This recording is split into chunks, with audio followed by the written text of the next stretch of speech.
12 जून 2025। अहमदाबाद में बाकी दिनों जैसा ही शुरू हुआ। लोग अपने रोजमर्रा के कामों में व्यस्त थे, रोडों पर हलचल थी और किसी को अंदाजा नहीं था कि कुछ ही घंटों में शहर की फिजा हमेशा के लिए बदल जाएगी। लेकिन इसका अंत भयानक था।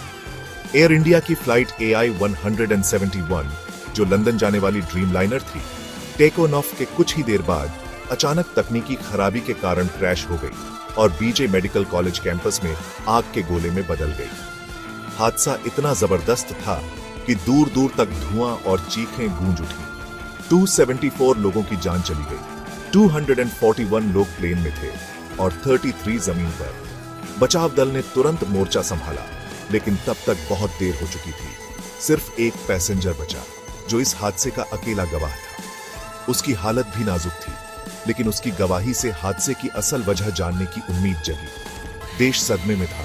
हवाई यात्रा में उसका विश्वास टूट गया था। हर तरफ मातम और डर का माहौल था। लोग टीवी और मोबाइल पर लगातार खबरें देख रहे थे। सिर्फ 38 घंटे बाद एयर इंडिया की एक और फ्लाइट बाल बची, जिससे लोगों का डर और बढ़ गया और एविएशन सेफ्टी पर तुरंत सवाल उठने लगे। यात्रियों में बेचैनी थी और एयरपोर्ट्स पर अफरा तफरी मच गई।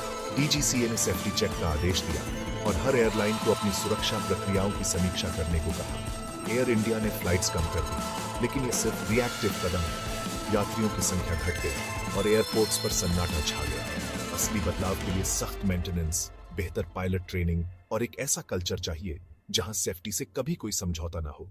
तभी देश का भरोसा दोबारा लौट सकता है। एयरक्राफ्ट एक्सीडेंट इन्वेस्टिगेशन ब्यूरो की टीम अहमदाबाद में हुए हादसे की तह तक जाने की कोशिश कर रही है। वे हर छोटे बड़े सुराग को ध्यान से देख रहे हैं, ताकि यह पता चल सके कि आखिर उस दिन क्या गलत हुआ था। ब्लैक बॉक्स मिल गए हैं, जिनमें आखिरी पलों की रिकॉर्डिंग और जरूरी डेटा मौजूद है। इन डिवाइसेस में पायलट्स की बातचीत, फ्लाइट के तकनीकी आंकड़े और हादसे से ठीक पहले की घटनाओं का पूरा ब्यौरा होता है। एक्सपर्ट्स अलग अलग वजहों पर बहस कर रहे हैं। क्या यह कोई बड़ी टेक्निकल खराबी थी या कोई और वजह? कुछ का मानना है कि शायद दोनों इंजनों का फेल होना हादसे की मुख्य वजह हो सकता है, तो कुछ एक्सपर्ट्स पायलट की गलती, जैसे लैंडिंग गियर समय पर न खोल पाना, को भी संभावित कारण मानते हैं। एयर इंडिया का दावा है कि एयरक्राफ्ट की मेंटेनेंस पूरी तरह से सही थी और कैप्टन बेहद अनुभवी थे, जिनका रिकॉर्ड बेहतरीन रहा है। फिर भी हर डिटेल की गहराई से जांच होनी चाहिए। यह जांच पूरी तरह पारदर्शी और निष्पक्ष होनी चाहिए और इसके नतीजे जनता के सामने लाए जाने चाहिए, ताकि सभी को सच्चाई पता चल सके। साथ ही जो भी सुधार सुझाए जाएं, उन्हें तुरंत लागू करना जरूरी है, ताकि ऐसी घटनाएं दोबारा न हो। तभी हम अपनी हवाई यात्रा में दोबारा विश्वास जगा सकते हैं और भविष्य में होने वाली दुर्घटनाओं को रोकने की दिशा में ठोस कदम उठा सकते हैं। हवाई हादसे ही इकलौता खतरा नहीं है। भारत में हर दिन लाखों लोग रेल, सड़क और हवाई यात्रा पर निर्भर करते हैं, लेकिन रेलवे की चुनौतियां सबसे गंभीर हैं। भारत की रेलवे, जो देश की लाइफलाइन है, जानलेवा हादसों से जूझ रही है। हर साल हजारों ट्रेनें करोड़ों यात्रियों को उनके गंतव्य तक पहुंचाती हैं, लेकिन सुरक्षा एक बड़ी चिंता बनी हुई है। 2023 का बालासोर हादसा, जिसमें 296 लोग मारे गए, ने गहरी कमियां उजागर की। यह हादसा देश को झकझोर गया और रेलवे की सुरक्षा व्यवस्था पर सवाल खड़े कर दिए। पुराना इंफ्रास्ट्रक्चर, खराब ट्रैक और जगह जगह जर्जर हो चुकी पटरियां हादसों की वजह बनती है। धीमी मॉडर्नाइजेशन, पुराने डिब्बे और तकनीकी अपग्रेड की कमी भी जोखिम बढ़ाती है।